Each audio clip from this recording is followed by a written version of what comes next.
오늘도 우리가 함께 예배드릴 수 있어서 참 감사합니다. 믿음의 공동체, 공동체라는 말은 함께 할 때의 의미가 있는 것이죠. 사랑하는 성도 여러분, 오늘은 우리가 여호수아 22장 말씀을 또 함께 보려고 합니다. 오래간만에 여호수아로 다시 돌아왔습니다. 신앙과 신의를 겸비하는 삶에 대해서 말씀을 나누려고 합니다. 신앙이라고 하면 좀 더 추상적이고 또 하나님께 대한 것으로 우리가 느껴지죠. 신의라고 할 때는 신실하고 또 의리를 갖추는 것을 말하니까 사람들과의 관계에서 좀 더 나타나는 것 같습니다. 그런데 신앙과 신의가 이렇게 따로 떨어지지 않는다라는 것이죠. 그것이 둘 다 함께 갖추어져야지 온전한 신앙의 모습으로 우리가 살아갈 수 있는 것이죠. 오늘 본문은 요단 동편에 있던 세 지파, 정확하게는 두 지파 반이죠. 르우벤과 갓 그리고 므낫세의 절반 지파, 이 세 지파가 그들에게서 파견된 군인들이 사명을 마치고 고향으로 돌아가는 장면을 담고 있습니다. 이미 이 두 지파 반은 자신들의 땅을 가나안 땅 들어가기 전에 분배를 받았습니다. 하지만 그 분배를 받을 때 조건이 무엇이었어요?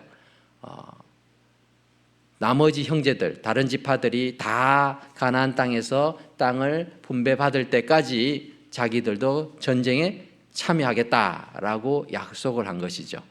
그래서 정말로 이들은 7년 이상을 가나안 땅의 정복 전쟁에 함께 참여를 했습니다.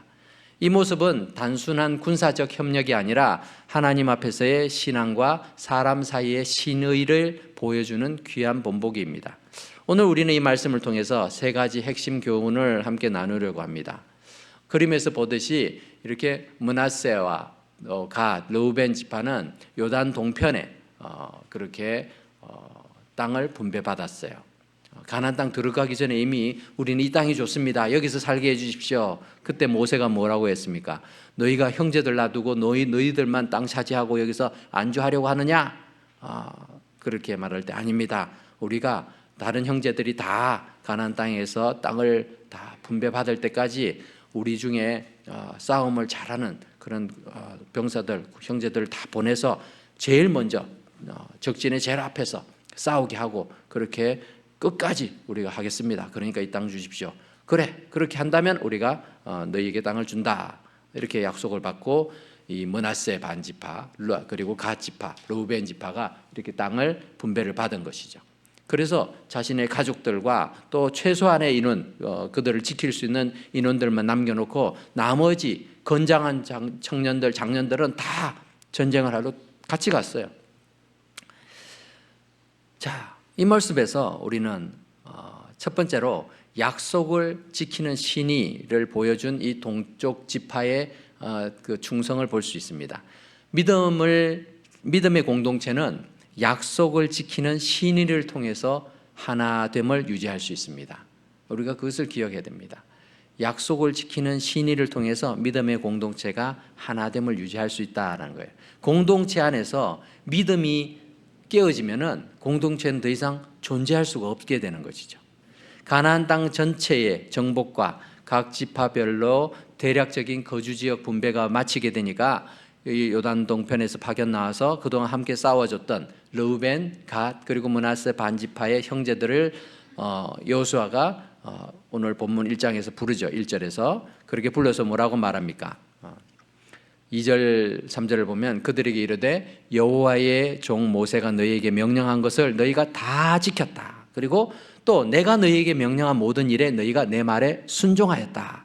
오늘까지 날이 오래도록 여러분 7년을 집을 떠나서 그렇게 있는 것도 어려운데 전쟁터에서 목숨을 걸고 싸운다는 거 이거 쉬운 일이 아니죠. 그런데 날이 오래도록 너희가 너희 형제를 떠나지 아니하고 오직 너희 하나님 여호와께서 명령하신 그 책임을 지키도다. 그렇게 지켜왔다라고 말하고 있죠. 여호수아가 그들의 수고를, 그들의 신실함을 칭찬하고 있는 내용입니다. 자기의 유익만을 추구하지 않고 공동체와의 그 약속을 지키는 것, 이것을 통해서 그들은 신의를 보여주고 있습니다. 이것이 하나님이 기뻐하시는 삶이라는 것이죠. 요단 동편 지파들만이 약속을 지킨 것이 아니죠. 이 모든 상황이 거의 대부분 이제 안정이 되고 종결이 되니까 이스라엘의 총사령관이었던 여호수아는 먼저 이들 지파를 불렀죠. 불러가지고는 7년간 전쟁을 함께 열심히 싸워줘서 고맙다. 그리고 그들을 신의를 인정해주고 칭찬한 뒤에 축복하면서 돌려보는 내용이 있습니다. 4절에 보니까 이제는 너희 하나님 여호와께서 이미 말씀하신 대로 너희 형제들에게 다 안식을 이제 주셨으니 그런즉 이제 너희는 여호와의 종 모세가 요단 저쪽, 즉 요단 동편이죠. 거기에 너희에게 준 소유지로 가서 너희의 장막으로 돌아가라라고 말하죠. 그리고 6절에 보니까 여호수아가 그들에게 축복하여 보내매 그들이 자기 장막으로 돌아갔다라고 말하고 있습니다. 자, 어쨌든 주변에 누가 오래 있으면은 얼마나 도움이 됩니까? 그리고 전쟁을 그렇게 대신 열심히 싸워주니까 고맙죠. 그리고 좀 더 있으면 더 편리할 것 같은데도 그 약속을 여호수아도 지키고 있죠. 그렇게 해서 돌려보내고 있는 것을 봅니다. 오늘날 우리의 교회도 마찬가지입니다. 뿐만 아니라 가정에서도 직장에서도 우리는 수많은 약속을 합니다. 근데요, 약속을 그냥 의미 없는 약속을 하는 사람들도 있어요. 한국 사람들이 또 그런 경우들이 참 많죠. 뭐 미국에서는 좀 안 그러지만 한국에서는 보면 우리 나중에 밥 한번 같이 먹자. 뭐 말은 그렇게 많이 해요. 근데 그 밥 먹는 날이 잘 없어요. 그렇게 말은 하는데 밥은 혼자 먹어요. 그리고 딴 사람하고 먹고. 그래서 약속이라는 거는 언제나 서로 이렇게 동의를 했으면은 그것을 잘 지켜가야 되죠. 도덕적 의무를 넘어서서 하나님 앞에서의 신앙의 표현이다라는 것을 우리가 기억한다면은 그리스도인의 약속은요 하나님 앞에 하는 거예요. 사람 앞에 하는 게 아니고. 어떤 교회에서 있었던 일입니다. 한 성도가 하는 교회에 건축헌금하겠다고 약속을 합니다. 사업체를 운영하고 가니까 그래도 내가 이 교회에 큰 보탬이 돼야 되겠다. 그리고 약속을 했는데 갑자기 이 경기 침체가 일어나서 자기가 운영하던 사업이 적자를 기록하기 시작한 거예요. 그러니까 그 약속을 지키기 어려운 상황에 놓였습니다. 그러니까 어떡합니까? 뭐 핑계댈 게 많잖아요. 아유, 이렇게 뭐 하려고 했는데 어쩔 수가 없네요. 뭐. 근데 자기 생활을 조정을 합니다. 줄여가지고. 그리고 몇 년에 걸쳐서 그 약속한 금액을 더 완수하는 그 모습을 보고 다른 성도들이 깊은 감동을 받고 그 한 사람의 헌신이 교회 전체의 그런 분위기를 바꿔놓은 경우들이 있었습니다. 그런 경우는 우리가 참 많이 보는 것 같아요. 우리 성도들 가운데서도 자기가 한 약속을 지키려고 어떨 때 몸이 불편한데도 또는 형편이 안 되는데도 불구하고 예배와 또 모임 행사에 참석해서 자기가 맡은 역할을 열심히 충실히 감당해 내는 그런 분들이 계십니다. 우리가 인간관계에서도 자기가 손해보면서 상대방과의 약속을 지키는 사람들을 종종 보게 되죠. 그런 사람들을 보면서 저 사람 참 신의가 있다. 이렇게 우리는 인정합니다. 신의는 단순히 말로만 하는 것이 아니라 행동으로 증명되는 것입니다. 우리가 약속을 지킬 때 그것이 공동체를 하나로 묶는 힘이 된다라는 것입니다. 우리 자신에게 한번 질문을 해보면 좋겠습니다. 나는 믿음의 공동체 안에서 어떤 약속을 했고 또 그것을 나는 성실히 지키고 있는가라는 거예요. 나의 신의는 하나님 앞에서 얼마나 진실한가, 이러한 질문들을 스스로에게 한번 해보시기 바랍니다. 그러면서 약속한 것을 최선을 다해서 지켜내는 신의가 있는 성도가 될 수 있기를 바랍니다. 두 번째로, 신의는 경건한 삶의 열매입니다. 신의는 단순한 의무가 아니라 하나님 앞에서의 경건한 삶의 표현이 되어야 되는 것이죠. 여호수아는 5절에서 이렇게 권면합니다. 돌아가게 이제 다시 돌려보내는 이 르우벤과 갓 지파, 므낫세 반 지파에 파견 왔던 이 전쟁터의 용사들을 돌려보내면서 자, 축복해 주지만 또 한편으로는 그들이 가서도 하나님 말씀 잘 지키라는 거죠. 오직 여호와의 종 모세가 너희에게 명령한 명령과 율법을 힘써 지켜 행하라라는 것이죠. 마음과 성품을 다해서 하나님을 잘 섬겨야 된다라고 말하고 있습니다. 신의는 사람과의 관계에서 그냥 끝나는 것처럼 보이지만 그것이 아니죠. 그것은 하나님과의 관계에서 시작되고 또 하나님과 관계 속에서 계속해서 이루어져야 되는 것입니다. 우리가 하나님으로부터 받은 말씀을 지키는 것, 그리고 그분의 뜻을 따르는 것, 이게 신의의 근본이 되어야 되죠. 하나님 말씀의 기초 위에 있는 사람들은요, 사람들의 관계에 있어서도 항상 그것을 잘 지켜 행할 수밖에 없습니다. 동편 지파 사람들은 단지 사람의 명령을 따른 것이 아니라 하나님께서 모세에게 주셨던 그 명령을 따라서 그렇게 행한 것이에요. 그들은 하나님 앞에서 경건함을 그들의 삶을 통해서 드러낸 것이죠. 목숨을 걸고 그것을 지켜냈습니다. 사람들이 눈총받을까 체면 때문에 그렇게 한 게 아니라 내가 하나님 앞에서 약속했으니까 그것을 지켜 행한 것이죠. 뿐만 아니라 그들은 자신의 형제들과의 약속을 7년간에 걸쳐서 완수했으니 이제 끝난 것이 아니에요. 하나님 앞에서의 신의는 그들이 돌아가서도 계속해서 자신의 가족들과 자신의 형제들과 자신의 속한 지파에서 계속해서 지켜내야 될 중요한 약속이었습니다. 그렇기에 여호수아는 요단 동편으로 돌려보내는 이 형제들에게 하나님의 율법을 지키고 전심을 다해서 하나님을 섬기라고 신신당부를 하고 있는 것입니다. 우리도 마찬가지입니다. 누군가에게 우리가 신의를 지킬 때 그것은 하나님에 대한 경외심의 표현입니다. 내가 사람을 보고 저 사람하고의 관계 때문에 그래서 어쩔 수 없이 신의를 지키는 것은 신의가 아니에요. 체면 때문에 지키는 것은 신의 아닙니다. 그건요, 체면이 없어지고 하면요, 언제든지 깨어지는 거죠. 안 하게 되는 거죠. 하지만 하나님을 바라보면 우리는 하나님 앞에서 그 일을 행하는 것이죠. 우리가 하나님의 말씀에 순종하고 지킬 때 그것은 하나님께 대한 사랑의 표현이 되는 것입니다. 한 젊고 신실한 크리스천이 자기가 다니던 직장에서 승진 기회를 얻었습니다. 얼마나 좋은 기회입니까? 그런데 조건이 있어요. 주일날 근무를 해야 된다는 거예요. 그러니까 이 사람이 고민하기 시작했어요. 승진해가지고 월급도 더 받고 대우도 더 받는데 주일날 근무를 해야 되니까 예배를 드릴 수 없게 되는 거예요. 그래서 기도하다가 예배를 포기할 수 없다라고 생각해서 승진을 포기합니다. 그의 결정은 상사가 볼 때는 당신 진급할 수 있는 좋은 기회인데 왜 그걸 포기하느냐 이해를 못합니다.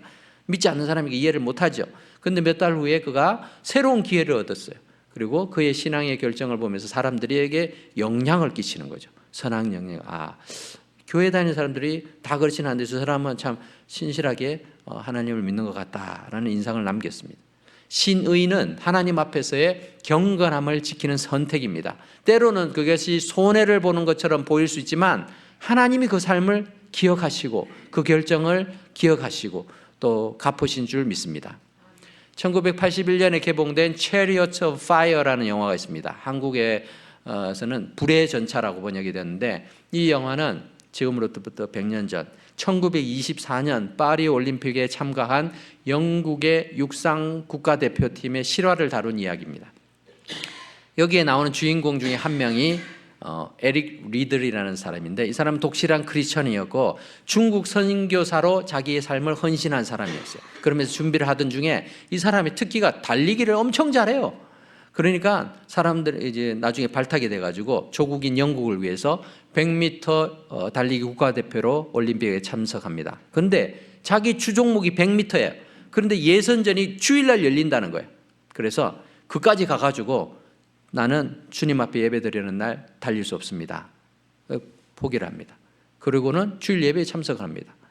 수년간 열심히 준비를 해가지고 달리면 금메달 따는 거 당연한 것인데 그것을 포기한 거죠. 아무것도 해보지 못하고 돌아갈 뻔했던 에릭에게 뜻밖의 기회가 찾아옵니다. 장애물 경기에서 이미 메달을 땄던 다른 동료가 자기가 출전해야 하기로 한 400m 출전 기회를 에릭에게 양보를 합니다. 그런데 단거리 선수에게 400m는요 이게 무리예요. 많은 코치들이 걱정을 합니다. 어려운데. 그런데 에릭은 기쁘게 그 제안을 수락을 하죠. 그리고는 처음으로 자기가 달린 400m 경기에서 최종 우승을 하게 됩니다.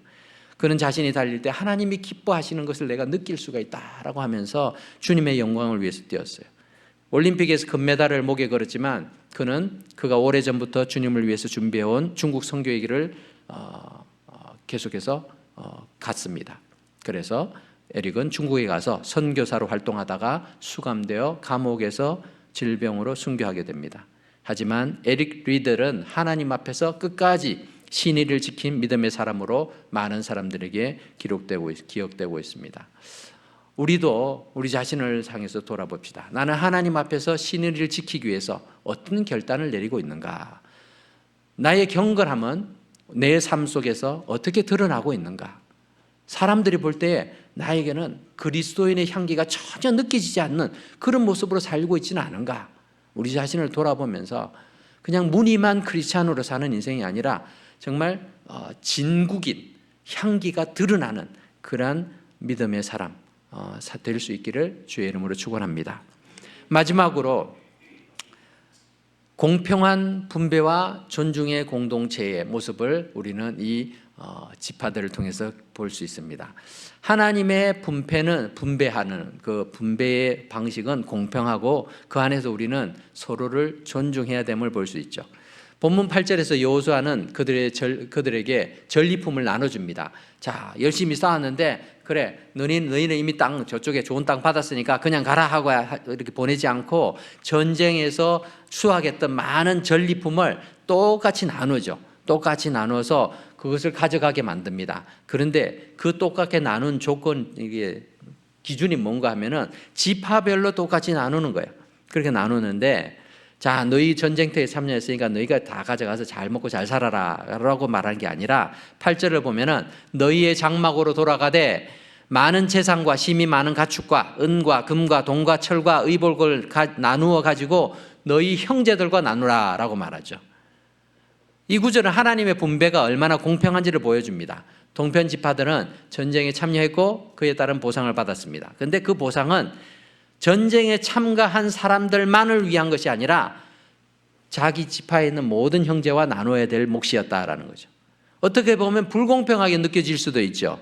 아니 요단 동평에 남아있던 형제들은 그냥 가족들 돌보면서 그냥 편안하게 잘 지내고 있었는데 자기들은 요단강 건너와 가지고 7년 동안 목숨 걸고 싸웠잖아요. 어떻게 똑같은 대우를 받을 수 있겠어요? 그럴 수 없다. 우리가 더 받아야지. 이런 마음이 들지 않겠어요? 그런데 하나님께서는 왜 전리품을 가져가서 함께 나누라고 하셨을까요? 예전에는요, 밖에서 일하는 남편은 가족을 위해서 큰 수고를 하는 거고 집에서 아이들을 키우고 집안일 하는 아내의 수고는 하찮게 여겨졌어요. 그런데 지금은요, 가사일의 중요성을 바깥에서 일하는 것과 동일하게 취급하죠. 가사노동 남편들이 해보면 이제 알죠. 이게 얼마나 경무인가 이렇게 알죠. 그래서 요즘에는 뭐 이혼하고 뭐 이럴 때도요, 남편이 모든 그런 재산을 다 가져가는 게 아니죠. 똑같이 분배하라고 얘기하잖아요. 이런 걸 보면은 하나님께서는 이미 3,500년 전에 이런 기준을 딱 갖고 계신 것 같아요. 그래서 야 자녀 가족들 돌보는 거 이거 얼마나 힘든 줄 알아? 똑같은 거야. 그냥 같이 나눠라고 말씀하신 거죠. 이뿐만이 아닙니다. 하나님께서는 공동체 안에서의 공평함을 중요하게 여기셨어요. 우리가 받은 은혜, 축복, 재물은 내가 수고했으니까 내가 누리는 거야 라고 하지 말라라고 하시는 거예요. 나눔을 통해서 공동체를 세워가라 라고 말씀하십니다. 오늘날 교회 안에서도 우리는 받은 은사를 함께 나누어야 합니다. 물질뿐만 아니라 시간과 재능, 사랑과 경력까지도 나눠야 되는 것이죠. 초대교회의 그런 모습이 여기서 나오는 것이죠. 유무상통하였더라. 있는 자나 없는 자나 다 서로 나누면서 다 같이 잘 지내는 거죠. 한 성도가 사업에 성공해서 큰 재산을 얻었습니다. 그는 그 재산을 자기를 위해서만 쓰지 않고 지역사회의 어려운 이웃을 돕기 위해서 장학재단을 설립하고 또 구제헌금도 나누고 그 나눔을 통해서 많은 사람들에게 희망을 주고 그 사업이 더욱 번창되게 되는 모습들을 우리는 여러 매체를 통해서 볼 수 있습니다. 하나님께서 우리에게 주신 축복은 나눔을 통해서 공동체를 세우는 도구가 된다라는 걸 기억하시기 바랍니다. 내가 받은 은혜, 내가 가지고 있는 재물, 시간, 재능은 나만의 것이 아닙니다.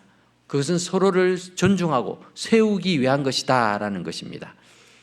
성경적인 그런 개념으로 청직이라는 말이 있습니다. 청직이라는 용어를 자주 사용하는데 하나님의 주권을 인정하는 참된 그리스도인들은 이 땅에서 내가 가지고 있는 모든 것이 하나님이 내게 맡겨준 것이라고 믿는 사람들이에요. 그래서 모든 것을 주님의 뜻에 합당하게 사용하고자 노력합니다. 아니, 내가 피땀 흘려서 번 돈이니까 이건 내 것이라 그렇게 생각하는 사람이 참 많아요. 그러니까 자기를 위해서만 써야 된다고 해요. 이거를 남에게 주는 거는 아까운 것이고, 혹시나 내가 어려운 사람 조금 도와주는 거는 대단한 큰 일, 자선사업 한 것이라고 그렇게 막 자기를 치켜 세우는 거예요. 왜 그래요? 주인이 자기니까 그렇게 생각하는 거예요. 그런데 주인이 하나님이시고 내가 이것을 관리하는 사람이면은 언제나 질문을 하죠. 하나님, 내가 이것을 어떻게 쓸까요? 어떻게 쓰는 것이 하나님이 기뻐하시는 것일까요? 질문하지 않겠습니까? 그리고 그 일을 열심히 하지 않겠어요? 그리고 자기를 위해서 쓸 때마다 하나님, 제가 이거 나를 위해서는 괜찮을까요? 죄송한데요. 하나님 맡겨주신 건데 제가 저를 위해서 이렇게 써도 될까요? 이런 마음으로 겸손하게 사용하지 않겠습니까? 내가 아무리 수고해서 돈을 벌려고 해도요, 하나님이 건강 주시지 않으면 우리는 일할 수도 없습니다. 그리고 하나님이 사고로부터 지켜주지 않으면 큰 사고 나가지고 일은커녕 병원에 가서 막대한 치료비를 감당해야 되는 상황도 많죠. 참 그런 걸 보면은 인생이 내가 뭘 욕심을 내가 열심히 한다고 해서 다 되는 것이 아니구나, 그거를 우리는 알 수 있죠. 그래서 시편 기자는 이렇게 찬양합니다. 시편 128편 1절 2절 우리 같이 읽어봅시다. 여호와를 경외하며 그의 길을 걷는 자마다 복이 있도다. 네가 내 손이 수고한 대로 먹을 것이라. 내가 복되고 형통하리로다. 아멘. 내 손으로 열심히 수고하는 것, 그것으로 내가 소득을 얻을 수 있다는 것도 정말 감사한 일이라는 거죠. 하나님께서 재반 상황을 다 지켜주셨으니까 그게 가능하다라는 거죠. 어떤 사람은요, 건강한 신체를 가지고 일하고 싶어도요, 일할 곳이 없는 사람들이 있어요. 그죠? 내가 수고를 많이 했는데도요, 그 결과물은 오히려 막대한 빚을 지는 경우도 많잖아요. 참 그런 걸 보면은 내가 수고했는데 내가 그 보상을 받는다. 이게 얼마나 감사한 일인지 모릅니다. 사랑하는 은혜와 평강교회 성도 여러분, 우리도 우리 스스로에게 한번 질문해 봅시다. 나는 내가 받은 축복을 어떻게 사용하고 있는가? 나는 내가 받은 축복을 자식들을 위해서 수고를 다 나눠줘서, 그건요, 나눠준 게 아니에요. 그건 잘하는 게 아니에요. 자식에게 주는 거, 우리 인간이 자기가 다 할 수 있으면 자식에게도 절대 안 주죠. 영원히 혼자서 이 땅에서 잘 살 수 있으면요, 자식에게도 절대 안 줍니다. 근데 자기가 오래 살 수 없다는 걸 유한한 인생이니까 아니까 그나마 줄 수 있는 곳이 자식밖에 없어서 주는 거죠. 근데 그것도 똑같이 자기가 챙기는 거고 같습니다. 그것이 아니라 하나님이 주신 그 이 복을, 관리하라고 주신 것을 어떻게 나누고 있는가라는 거예요. 그리고 내가 속해 있는 많은 공동체들이 있습니다. 교회 공동체가 있고 또 다른 공동체들도 여러분들이 많이 참여하고 있죠. 그 공동체 안에서 나는 내가 존중하고 참 섬겨야 될 그런 사람들은 없는가 살펴보아야 될 것입니다. 그렇게 함으로써 우리는 하나님께서 나누라고 하신 이 말씀에 순종하는 신앙의 삶을 살아가게 되는 것입니다. 말씀을 맺겠습니다. 여호수아서 22장 말씀은 그냥 단순히 역사적인 기록으로만 하나님이 우리에게 허락하신 것이 아니라 오늘 우리에게 살아있는 그런 가르침으로 우리에게 주시는 말씀이에요. 우리는 믿음의 공동체 안에서 약속을 지키는 신의를 사람들에게 실천해야 합니다. 그리고 또 하나님 앞에서의 경건함을 통해서 우리의 그 신의를 사람들에게 드러낼 수 있어야 합니다.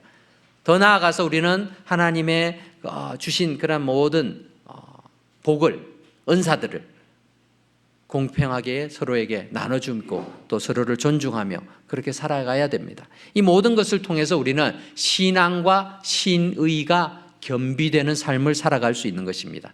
하나님께서 기뻐하시는 삶, 공동체를 세우는 삶, 그리고 세상 가운데서 그리스도인으로서 빛과 소금의 삶을 살아가게 될 줄 믿습니다. 이 말씀을 우리가 새기면서 그냥 관념적으로만 하나님 믿습니다, 하나님 사랑합니다, 주님 앞에 헌신합니다, 말로만 하는 인생이 아니라 하나님 앞에 정말 신앙이 신의로 그렇게 드러나는 복된 인생, 또 실천력 있는 그런 인생 될 수 있기를 주의 이름으로 축복합니다. 우리 기도하겠습니다.